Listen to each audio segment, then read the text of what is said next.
उस गांव का नाम किसी नक्शे में नहीं मिलता। रेलवे स्टेशन से उतरकर अगर कोई 3 किलोमीटर पैदल चले तो एक टूटी हुई सड़क उसे वहां पहुंचा देती है। दिन में वो गांव बिल्कुल सामान्य लगता है। मिट्टी के घर, सूखे खेत और हवा में उड़ती राख जैसी धूल। लेकिन जैसे ही सूरज ढलता है वहां कुछ बदल जाता है। गांव के बुजुर्ग कहते हैं, सूरज ढलने के बाद बाहर मत जाना, पर वो ये नहीं बताते कि क्यों।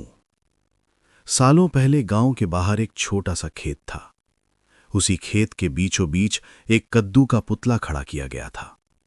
शुरुआत में वो बस जानवरों को भगाने के लिए था, पर एक रात किसी ने देखा कि हवा नहीं चल रही थी, फिर भी उस पुतले की सूखी बाहें हिल रही थीं। अगली सुबह खेत के मालिक की लाश मिली।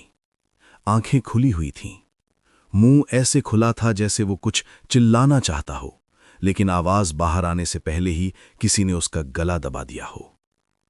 लोगों ने इसे हादसा कहा, पर इसके बाद जो हुआ उसने हादसे की थ्योरी खत्म कर दी।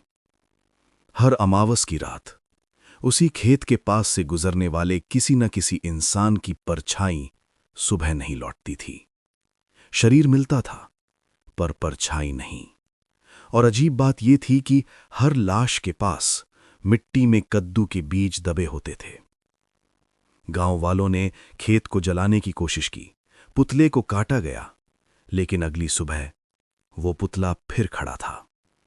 इस बार उसकी आंखों की जगह 2 काले गड्ढे थे और मुंह पर हल्की सी मुस्कान। उस रात के बाद गांव में एक आवाज सुनाई देने लगी, खेत से आती हुई, सूखी घास के घिसने जैसी आवाज। और आज सालों बाद एक अजनबी उस गांव में आया है। उसे नहीं पता कि उसकी परछाई अब कितने दिन उसकी रहेगी, क्योंकि जिसने उसे देखा है वो कद्दू अब भूखा है। अजनबी जब गांव में दाखिल हुआ तो सबसे पहले उसे अजीब सा सन्नाटा महसूस हुआ। दिन का वक्त था, लेकिन कोई बच्चा नहीं खेल रहा था, कोई औरत कुएं पर नहीं थी। दरवाजे खुले थे, पर अंदर से कोई झांक नहीं रहा था। गांव के बीचों बीच एक पीपल का पेड़ था। उसके नीचे बैठा एक बूढ़ा आदमी जमीन को घूर रहा था। अजनबी ने उसके पास बैठने की कोशिश की, पर जैसे ही उसकी परछाई बूढ़े के पैरों तक पहुंची, बूढ़े ने धीरे से कहा, शाम होने से पहले अपनी परछाई देख लेना। अजनबी ने इसे मजाक समझा। शाम ढलने लगी। सूरज की आखिरी रोशनी खेतों के पार जा रही थी। अजनबी गांव के बाहर वाले रास्ते पर पहुंचा, वही रास्ता जो सीधे उस पुराने खेत तक जाता था। उसे लगा जैसे कोई उसकी पीठ के पीछे चल रहा हो। वो रुका, पीछे मुड़ा, कोई नहीं था। लेकिन जब उसने जमीन की तरफ देखा, उसकी परछाई उसके कदमों से 1 कदम पीछे थी। हवा अचानक ठंडी हो गई। चारों तरफ से सूखी घास के घिसने की आवाज आने लगी। खेत दूर से दिखने लगा और खेत के बीच वो कद्दू का पुतला। इस बार वो अलग लग रहा था। उसका सिर झुका हुआ था, जैसे किसी का इंतजार कर रहा हो। अजनबी ने 1 कदम पीछे हटाया, पर उसकी परछाई नहीं हिली। उसने दोबारा देखा, परछाई अब जमीन पर थरथरा रही थी। और फिर कद्दू का सिर धीरे धीरे ऊपर उठा। बिना आंखों के भी ऐसा लगा जैसे वो सीधे उसे देख रहा हो।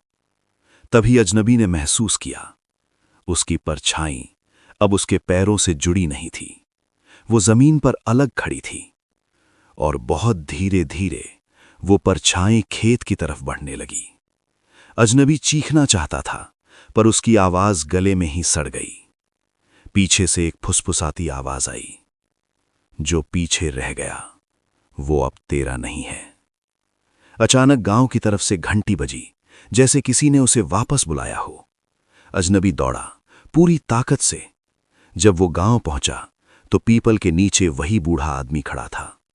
बूढ़े ने जमीन की तरफ देखा और बस इतना कहा, अब ये तुम्हारे पीछे नहीं चलेगी। अजनबी ने नीचे देखा। उसके पैरों के नीचे कोई परछाई नहीं थी और खेत की तरफ कद्दू का पुतला अब सीधा खड़ा था। उसके पैरों के नीचे एक नई परछाई लहराई। उस रात गांव में कोई सोया नहीं। अजनबी एक खाली घर में बैठा था। दीवारों पर दियों की रोशनी कांप रही थी, पर उस रोशनी में भी कोई परछाई नहीं बन रही थी। वो बार बार जमीन देखता रहा, परछाई अब उसकी थी ही नहीं। आधी रात के बाद गांव में एक पुरानी रस्म शुरू हुई। हर घर से एक एक दिया निकाला गया। कोई मंत्र नहीं, कोई पूजा नहीं, बस चुप्पी। सारे लोग पीपल के पेड़ के नीचे इकट्ठा हुए। अजनबी भी वहां पहुंचा, लेकिन जहां वो खड़ा था वहां जमीन खाली थी। पीपल की जड़ों के पास काले दाग थे, जैसे कभी वहां कुछ जलाया गया हो। हवा में जली हुई मिट्टी की बदबू थी। फिर एक के बाद एक दिए जमीन पर रखे गए।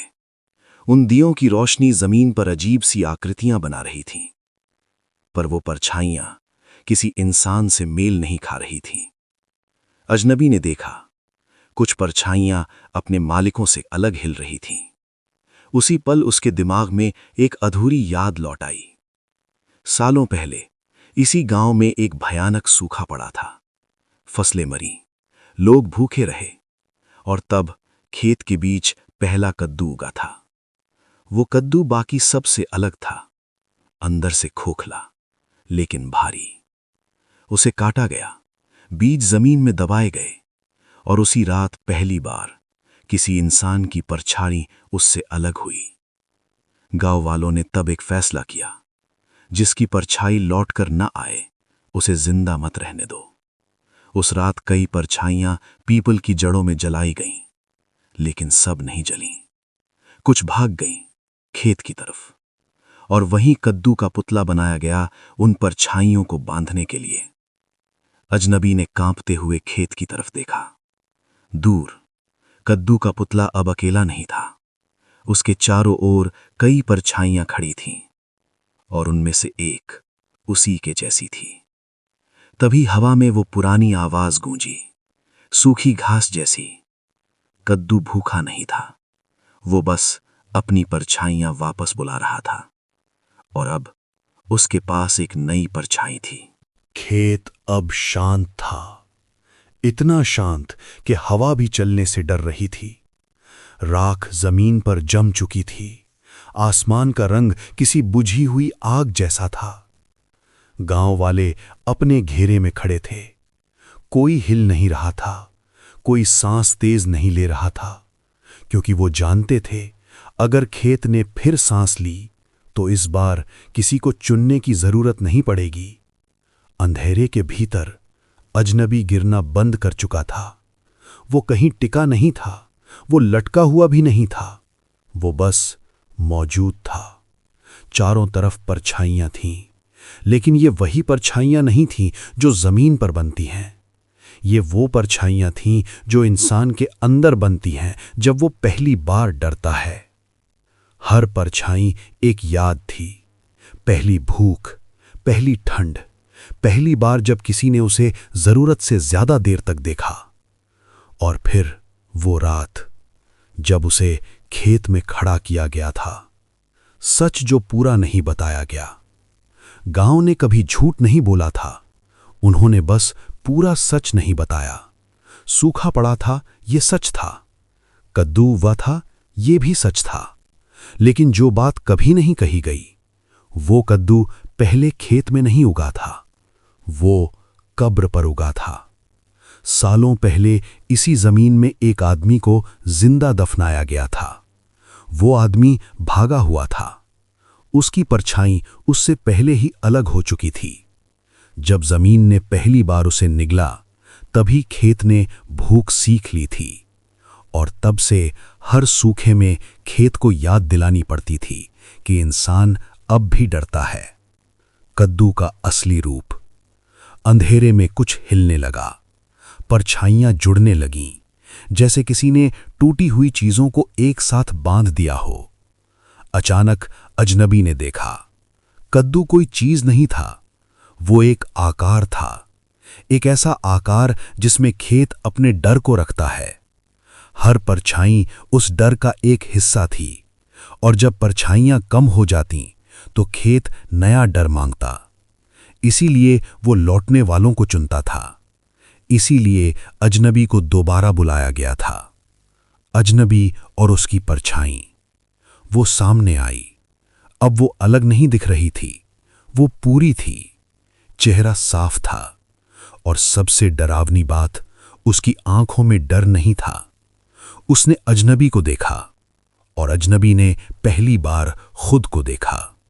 वो समझ गया, अगर वो परछाई से जुड़ गया तो वो बचेगा, लेकिन खेत हमेशा के लिए जाग जाएगा। और अगर वो इनकार कर दे तो खेत भूखा रह जाएगा। भूखा खेत सबसे खतरनाक होता है। ऊपर गांव में गांव वालों ने खेत की तरफ देखा। जमीन अब भी बंद थी, लेकिन उनकी हथेलियां जल रही थीं। कद्दू के बीज उनके हाथों में कांप रहे थे, क्योंकि बीज जानते थे, अगर आज खेत पूरा नहीं हुआ तो अगली बार पूरा गांव चाहिए होगा। पीपल अब खड़ा नहीं था। उसकी जड़ें सूखी हड्डियों जैसी जमीन पर फैली थीं और उन जड़ों के नीचे परछाइयों की राख थी। अंतिम फैसला। अंधेरे में अजनबी ने एक कदम पीछे लिया। परछाई आगे बढ़ी। वो जुड़ना चाहती थी, लेकिन अजनबी अब डर नहीं रहा था, क्योंकि उसे समझ आ चुका था, खेत डर से जिंदा रहता है और जो डर छोड़ देता है उसे खेत नहीं खा सकता। उसने अपनी परछाई को देखा और पहली बार पीछे नहीं हटा। परछाई रुक गई। खेत कांपने लगा, क्योंकि ये पहली बार था जब कोई पूरा होने से इनकार कर रहा था। खेत की चीख। अंधेरा फट गया। परछाइयां टूटने लगीं। कद्दू का आकार बिखरने लगा। खेत चीखा, लेकिन वो चीख आवाज नहीं थी, वो भूख थी जो अब याद नहीं रख पा रही थी। ऊपर जमीन खुली। गांव वाले पीछे हटे। बीज हवा में ही जल गए। कद्दू का पुतला दरारों में समाने लगा और फिर सब कुछ रुक गया। सुबह। सूरज उगा। सालों बाद पहली बार खेत में कुछ उगा नहीं, न कद्दू, न घास, न डर। गांव के लोग बाहर आए। उनके पैरों के नीचे परछाइयां थीं, पूरी। पीपल की जगह सिर्फ एक गड्ढा था। खेत साधारण लग रहा था, लेकिन गांव के बाहर टूटी सड़क पर एक आदमी चल रहा था। वो रुक कर पीछे मुड़ा। उसकी परछाई उसके साथ थी, लेकिन एक पल के लिए उसने देखा, परछाई मुस्कुरा रही थी। अंतिम पंक्ति। खेत मरा नहीं, खेत बस याद भूल गया है। और जो चीज डर को भूल जाती है, वो किसी दिन फिर से सीखती है।